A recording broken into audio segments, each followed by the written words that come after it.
What are the compliance rules for EMD research fundraising?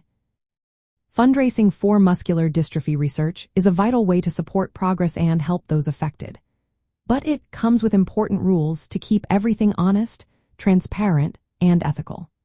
First, organizations must register with the state charity regulator or Attorney General's office if they plan to raise funds. This usually involves annual renewal and submitting financial reports showing how money is raised and spent. For example, groups like the Parent Project for Muscular Dystrophy need to register in each state, where they solicit donations and provide details about their financial activities when asked. Next, transparency is key.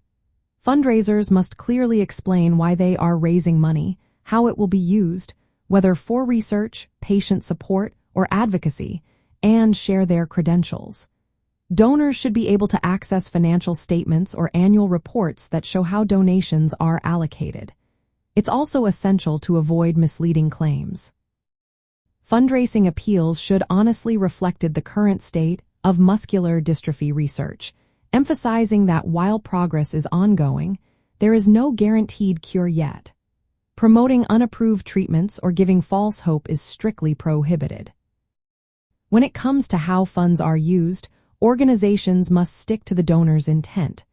Money raised specifically for research should go directly to approved, ethical research projects and not be diverted elsewhere. This maintains trust and complies with nonprofit laws.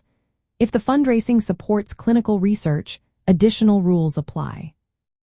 For instance, obtaining approval from health research authorities and completing cost attribution templates helps ensure proper oversight of clinical trials. Donors also need receipts for their contributions, which are important for tax purposes and accountability. Organizations must provide these promptly and accurately. Avoiding conflicts of interest is another critical aspect. Revenue sharing from research outcomes should follow ethical guidelines, such as those recommended by the Association of Medical Research Charities, to manage intellectual property fairly.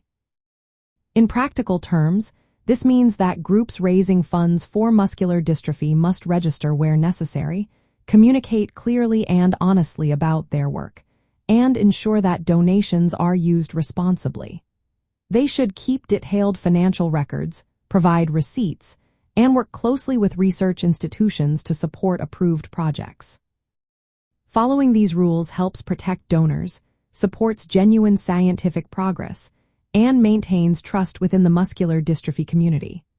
Always remember, for any medical or research-related questions, consulting qualified healthcare professionals and trusted sources like the World Health Organization or the Centers for Disease Control is essential.